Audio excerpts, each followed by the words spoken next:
Hey everyone, my name is Brandon. I'm a real estate investor in Dallas, Texas, and I'm recording our 2023 year-end review video. So if you haven't seen one of these videos before, it's about 30 minutes long. I go over all the good things we did this year, all the things that we overcame, and I just show you guys, what we do every day. So my goal of doing this video is really to show you guys what's possible, what we do, and give you guys some ways that we can work together. So I've done this video 4 years in a row. You can see every year for the last 4 years what deals we did, single family and multifamily, some of our best deals, worst deals, and kind of what we've done every year to pivot and improve.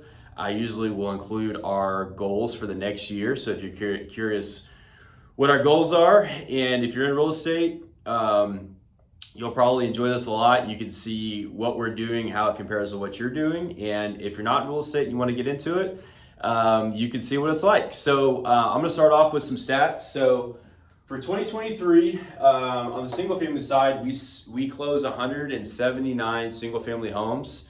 I'm recording this video the last week of the year, and we've got a bunch of closings that are supposed to happen this week.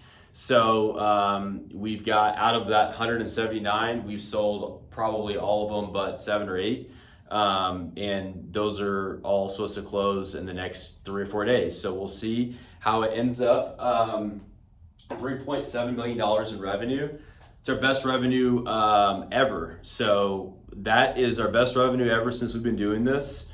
And we've also, over the last year, spent more money on marketing, more money on our office, more money on our team than ever before, and it's paid off. So this year, a stat that I'm proud of is we closed $700,000 in profit from referrals. So that's how much money we made off wholesalers, agents, other people bringing us a property, and we were able to flip that property for a profit. And so I'm super proud of that stat. And my goal for next year is to really increase that. And one way we're going to increase that is really to put out videos like this, put out content. And the truth is out of that stat, if our company made that much money, another company or an agent or somebody else made just as much, likely on each deal, because we make money together. So everybody makes money when we do these deals together, and that's a great thing. So if you're an agent or a wholesaler, keep us in mind. We owner financed 23 houses this year, and we bought one apartment complex, 90 unit property for $12.8 million. Syndication, raised the money for it. And that's really our year in a nutshell. So I'm going to go over our best deals and our worst deals. And so our best deal, out of all of our best deals, we had 1, 2, 3, 4, 5, 6, 7. We had $704,000 in profit. We've got 4 deals over $100,000 profit.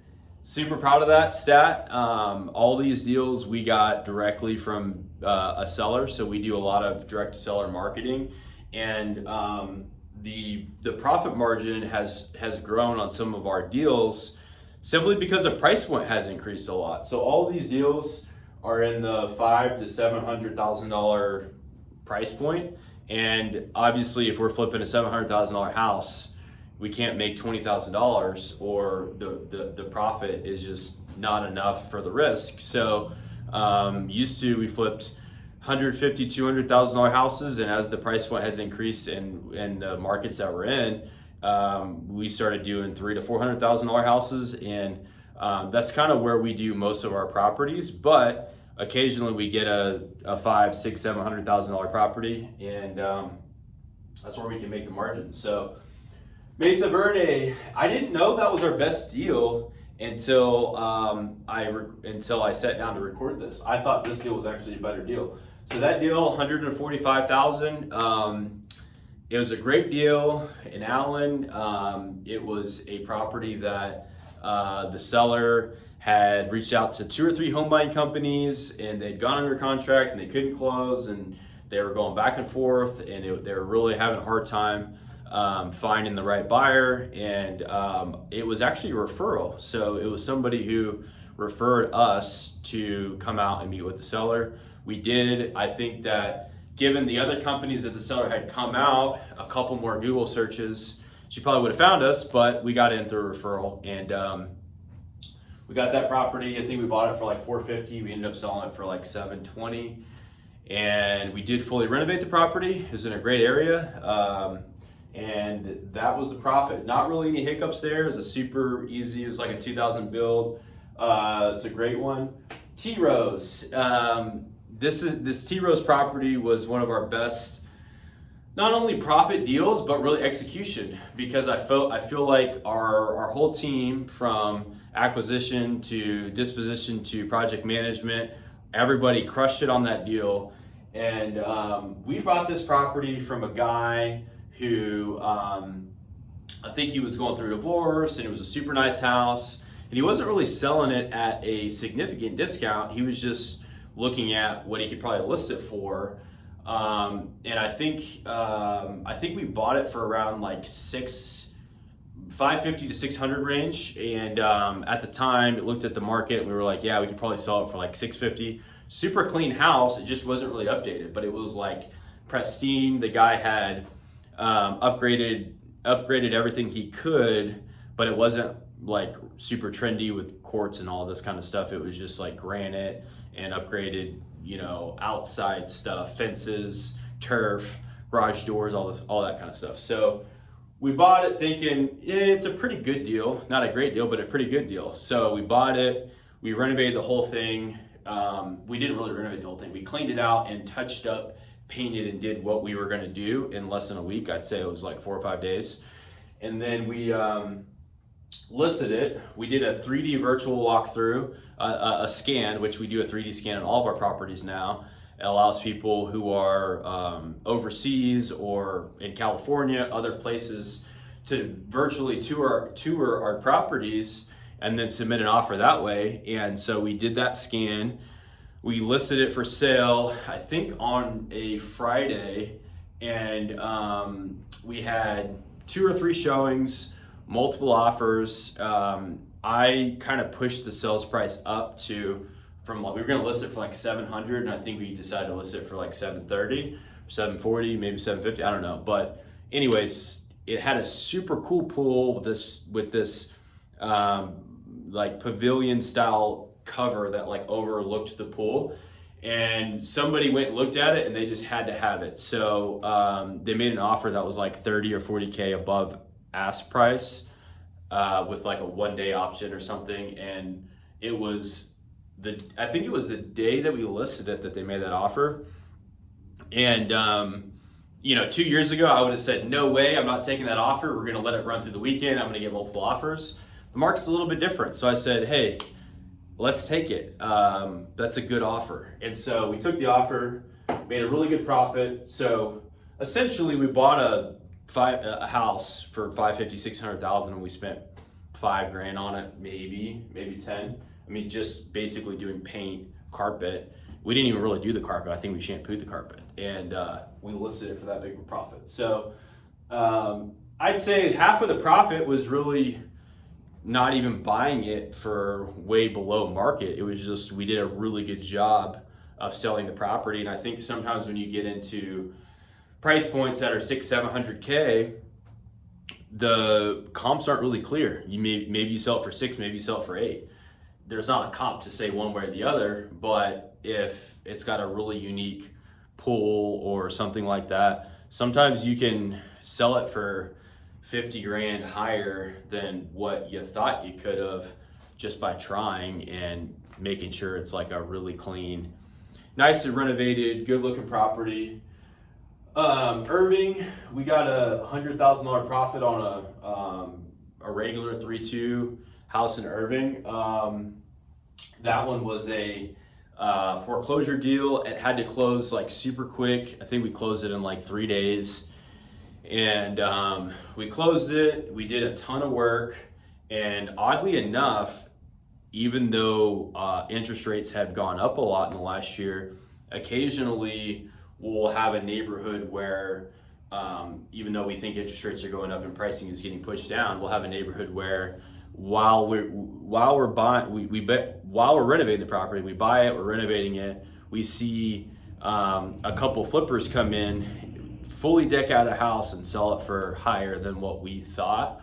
And that's really what happened here. So we had some higher comps that came in, and it allowed us to get a little bit higher price for the house than what we were really expecting. And so to make 100 on a house of that, regular 3.2, 1,300 square foot house, that was a really good deal.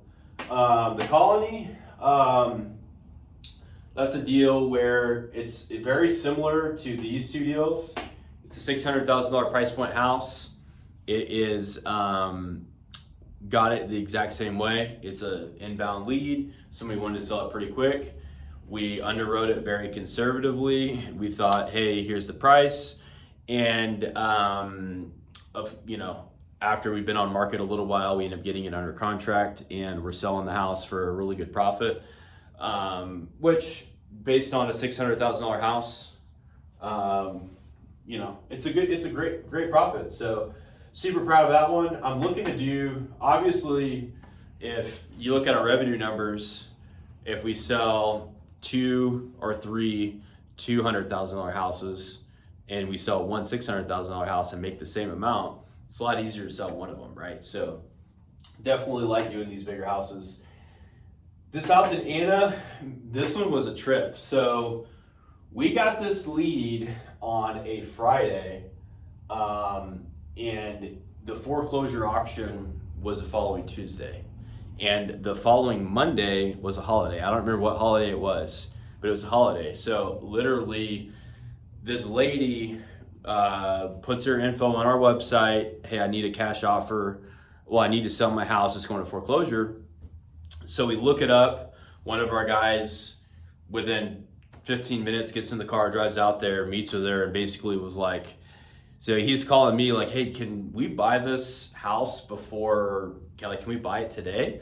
And I'm always up for the challenge. So I said, yeah, get it under contract, get all the things we need, hustle back, bring me the contract, and we're gonna really work on it. So we got title to our title company on the phone. We got them to start looking at it, and we bought a house. We contracted a house and we closed and funded the same day. That's, for anybody who does real estate, that's super hard to do. I think we've done it. I can remember of one other time that we've done it. I feel like there was another time, I just can't remember. But I know we've done less than 7-day closes a bunch, where it's like 2 or 3 days. Hey, can you close? We've done that a bunch, but to do it same day when we get the call at like 9 a.m., that was pretty crazy.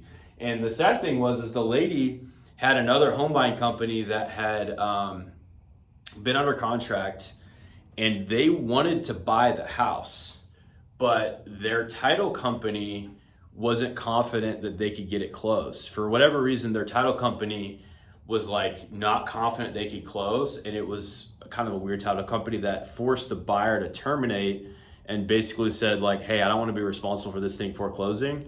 I don't think I can close it on time, even though they'd been under contract a month. So they'd been under contract a month. The title company was like, hey, there's an issue. We're going to be out of town for Monday, the holiday. I really don't think we can close this. You need to terminate or move somewhere else. So the buyer just terminated. And on Friday, when it was going to go to foreclosure on Tuesday, I don't remember what it was that they couldn't close or why they couldn't close. But long story short, we got it. We got it closed. It was a 3.2 brick, like 2005 build house in Anna. We bought for $180, renovated it, sold it for $300. Great property. Dallas lot. We got a lot in Dallas, sold it for $79K. I added that one because it was really just our next profitable deal. Nothing too crazy about it, other than it was a super good, clean transaction. A lot of these pockets of Dallas, the value is more in the building a new home than it is to renovate the current home. if you can tear down the house and build a $2 million house there, you might be able to pay the same or market value for the house that you could potentially, like if you were to just look at the house that's there, spend $100,000 to renovate it, you probably are going to pay less than you could if you could just tear it down and build a $2 million house. And so we've gotten to where we're looking in a lot of neighborhoods that there's new builds, and we're having to look through both lenses. And occasionally what happens is we'll make an offer and get a property under contract under what we think would be a let's buy it, renovate it, and resell. And then we realize we could probably make the same amount of profit if we just take that plan and scrap it and sell it to a builder that can build a $2 million house. So that's what we did here, and doesn't always work. In fact, it really rarely works. Everything kind of has to line up. There has to be good comps in the area. There has to be houses, new builds that are selling with pretty low days on market. Some of the neighborhoods have houses that have just been sitting forever because of interest rates, and obviously those houses or those builders aren't going to be nearly as aggressive. So yeah, that was a good deal. Plano, that was this Plano house. We got this house. It was in West Plano, and came from a realtor. So a realtor is like, hey, client is, I think the client got a job transfer or something, and they moved. They moved out of state, and they had this pretty nice house, and she was gonna list it, and she called us. We went out there, looked at it, we got it under contract. We were gonna buy it, and we realized that the house was pretty nice. Maybe we could just wholesale it to a person that would just make it their primary residence and make kind of the margin we would have made if we flipped it. Which we definitely would have made a lot more than that had we flipped it, because it was probably $1 million price point. But we decided to go ahead and give it a try. So we got somebody willing to buy it, where we made a $70,000 assignment fee, which for this year, 2023, that's a really great assignment fee. We went through a period where wholesaling was pretty difficult, it seemed, because, well, not everything was difficult. Wholesaling was difficult. Selling properties to retail buyers was difficult. A lot of people just felt like rates were going to keep going up, and we didn't kind of know, where's the bottom? Are we at the bottom? Are prices going to go down? And so it just seemed like stuff was stagnant for a little while, and it was kind of challenging to get, an accurate value pretty quickly on something, or, a buyer that's super committed to making a quick decision. So that was our best, those were our best deals. And I think that every year, I was thinking about it this morning when I was going to make this video. Every year we have deals like this where I look and I'm like, man, that was a good year. We had some really good deals. I wonder how much longer we're going to get the really good deals. Are there more deals like this? And then at the end of the year, you look back at all the properties and you realize there's deals like this every year. It's just spending enough money on marketing, having a team that can analyze and move quickly on the deals. And if you do the right things, you definitely get the deals. Now, that's 7 deals out of 170. So it's definitely if we did 10 properties in a year, it's not going to be those 10. We'd be lucky to maybe even get one of those potentially. And so a lot of our properties aren't home runs. They're just base hits. It's a deal that, somebody wants to sell at somewhat of a discount, maybe not a home run discount. And we contract it and we make a decent profit, but not a huge profit. And so that's kind of how it works. But super proud of this. My goal next year on our biggest deals is to get into doing more of the high end. I don't want to do $2 million houses, but I think now with the team that we have, I feel confident going in higher price points and making bigger margins. And we're just going to have to be careful about what neighborhoods we go to and what we do. But I think as far as flipping goes, we can make more money per deal. Obviously, the bigger the purchase price is. So next year, I definitely want to have, you know, our best deals look a lot like this, and hopefully, rather than some of them being hey, this was a foreclosure deal, we closed it in one day and blah, blah, blah. It'll be just, you know, now we're doing several $600,000 to $800,000 houses, and this is just the margin that we make on them, and we have those to the list. So that's my goal for that. Looking at our 5 worst deals, the number 1 worst deal, really just based off of dollars, is a property on Avenue G. We lost $17,000 on that deal. Not the end of the world, considering how much risk we take every day to do what we do. I mean, we take a lot of risk, right? There's a lot of unknowns when we buy these properties.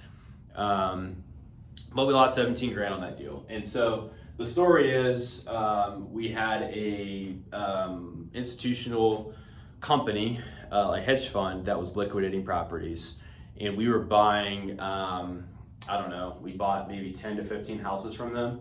And they were kind of mass marketing them to different home buying companies. And we kind of felt like we were in a rhythm with them. And it was a company that had a set title company. They had set vendors they wanted you to use. And it took us really trying to kind of get in with their people. And so basically, they wanted no option period or very little option period, and they wanted us to really know our numbers, which is very difficult when you're buying properties from a company that doesn't have, you know, doesn't know where the keys are to the property, or doesn't know how to even get access sometimes. So we had this property under contract, and I think we realized that it was probably going to be a teardown at some point, and we found a builder that wanted to buy it from us, so we flipped him the contract, or maybe it was a rehabber, I don't remember. But at some point, what I'm going to explain happened on this deal happens pretty often, not every week, but basically they were willing to buy it, they signed a contract, and then came closing day, they ended up not wanting to buy it. And so now, if we are the wholesaler, we're in a position where we've contracted a property and we've got our reputation on the line with this large company, and the person that was going to buy it doesn't want to buy it anymore. And you know, that happens pretty often. And wholesaling properties isn't the only thing we do, but obviously we don't build new construction, so this kind of house wasn't really in our buy box of what we wanted to buy, but obviously we got the property, so we wanted to try to monetize it some way. And so I think it was, I don't remember how much notice we had, but I think it was a day or two before closing. It was like, hey, they're backing out. What are we gonna do? And I'm looking at everything, and I said, okay, we'll just buy it. We didn't want to go back to the seller for a reduction, because it was kind of clear at that point, hey, maybe we have the price too high, but we didn't really want to go to them for a reduction, knowing that it was, I think we were buying it for like 80K. So we're buying a house in Fort Worth for like 80K. So I'm like, surely we can do something with it. And we had several other properties in the pipeline with this company. So I said, let's just buy it. We'll figure it out. So we buy it, and very soon after we buy it, it was apparent the house was a teardown. It was a complete total teardown. I thought, hey, maybe we can owner finance the deal. Maybe we can sell it to a flipper. Maybe we can. I didn't want to renovate it. I don't really like renovating the really old junky houses. Every time when we renovate those houses, we set a budget for one thing, ends up being way more, and you're dealing with a buyer that's kind of challenging to work with sometimes. You're renovating a property in a neighborhood that is going to have theft and vandalism and all these other issues. So for me, I'm like, no, I don't want to mess with it. So we decided to list the property on the MLS as is, and after a period of time, we sold it for a $17,000 loss, and learned a lesson on that one. But we definitely did make money on the other deals we got from them, which is a good thing, obviously, and that makes me feel better about losing money on that one. But the situation I explained, where we had a buyer that wanted to buy the house from us, that happens, and they back out. That happens to us pretty often on the wholesale side and the retail side. And for a while when I was getting into this, and even, you know, there's periods of each year when we're kind of in a different season. We're scaling, we're cutting back, we're adjusting to rates, we're doing different things. And when you're supposed to sell 5 houses in a week, and now you're selling 0 houses in a week, your attitude changes a little bit. And so I've learned to just roll with it, you know, and we win some, we lose some. We really only lost money on one deal, which isn't terrible, but it is kind of odd where to have, you know, go into a week knowing you're making money on several properties and then realize, oh, we're not making money on those properties anymore. Maybe we're losing money. Maybe now we're gonna buy them. Maybe there's like a lot of moving parts where we're just kind of playing hot potato with the houses sometimes. That gets pretty exciting and or stressful, but it is what it is. That's what you got to do a lot of houses, unfortunately. But the next one, Sandusky. So we started doing what you call a novation earlier this year. A novation is where I think we actually started doing it at the end of 2022. We just really didn't push it that hard. So beginning of 2023, I said, I want us to start doing novations. I don't care if they are super difficult or challenging. Let's get 5 or 10 of them under our belt, work through the kinks, figure out how to do it, and then we'll start doing it at scale. And so this was a novation deal. And what a novation basically means is we get the property under contract, we get some additional paperwork signed that allows us to then list the property on the MLS. And so we are basically cutting out the flipper out of the deal. So rather than our company buying it to be the flipper, we are just contracting it with the seller, listing it on the market to a retail buyer, and then our company will do what repairs are needed in between those two to get it to close. By doing that, we save $10,000, $20,000 in closing costs, fees, all these things per deal. That allows us to then transfer those savings to the seller of the property. So in theory, it's a great strategy, right? What could go wrong? You're flipping a house you don't own. But it works well. It's just a lot of moving parts. And what we found is that, you know, the plus is you have a lot less risk, right? Because the company, you don't own the house. Therefore, if pricing needs to change, you're not necessarily going to lose money because you don't own the house. But the negative is that access is a little challenging. You're investing money into a property you don't own, and when the market shifts like it did a little bit, it just takes sometimes too long to get feedback on a property. Like somebody signs a contract with a 30-day option and a 60-day close. It might take you 30 days to get enough showings to even figure out, do we have it priced right or wrong? And also another downside to this market is a lot of buyers want a $5,000, $10,000 credit to help with their buy down the rate, sometimes 15. We've given out a 20. So if you're making $15,000 or $20,000 or $30,000 profit and you gotta give a $20,000 buyer credit, it doesn't really work that well. So, but that's enough on the novations. This deal was a novation. It was 4 acres, 2 mobile homes. Why it was our worst deal ever is because our whole team worked on this deal for like 4 months.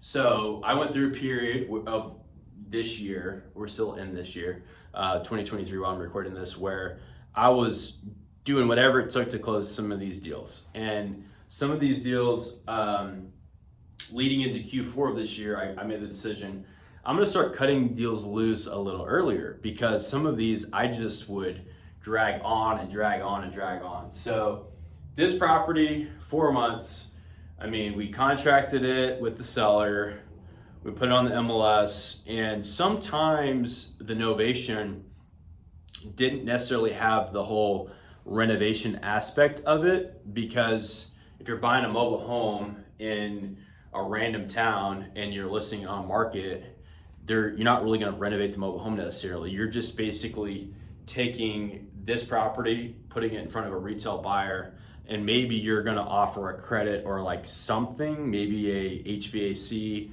some sort of thing to help it get financed, but you're not going to quote unquote renovate it. You're not going to, update the countertops, cabinets, all that kind of stuff. So that's what we did. We had a buyer, and basically the property couldn't get financing. It had tags on the property that no longer matched the real property. There was a different mobile home on it that was attached to the real property.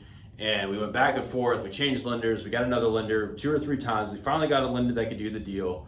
Then we had to get it resurveyed a couple different ways. We got the survey the right way, and then we came up with a plan to, finance one side of it, not the other. And then we realized that the back mobile home actually had a loan on it, and it was going to get foreclosed on.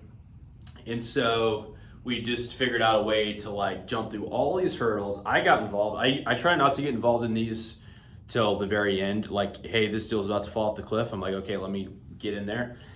And then it was about to fall off the cliff for 6 weeks, and I'm working on this thing nonstop. Finally, we figure out a way to get it closed. And on closing day, somehow the title company missed that this one guy that was an heir had to also sign. And so that guy wasn't willing to sign.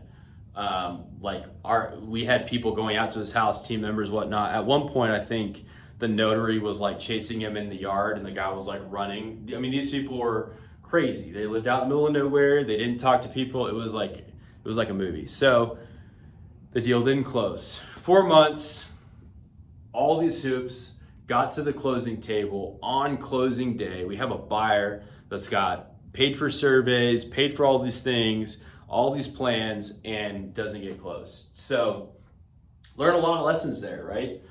So many lessons to be learned on that deal.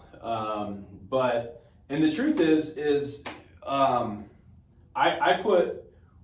only put one deal on here that didn't close. We probably had 20 houses that we got under contract. We got them for a really good price. We could have made money, and we couldn't close for one reason or another. And but none of them we worked on like this one. But every year we have a lot of those houses, and so my goal is always to try to improve how we can our process, so we have a higher outcome of closing. And my goal now is to cut deals loose way earlier. If it's not going to close, let's make the decision and not let it not get closed. But if we want to close it, we're going to work on it every day until we can close it. We're going to call people. We're going to get paperwork filled out. We're going to push and push and push every day, because sometimes we'll work on it once a week for 6 weeks, and then people get uninterested and they don't want to work on the deal anymore. And the sellers are tired of all the questions with the airship stuff and whatnot. So another property, Anna, this deal, when we bought it, we thought we could sell it for, I think 430, 440, 450-ish. We were talking to the seller for a few weeks, then finally went under contract. It was a 30-day close. He moves out.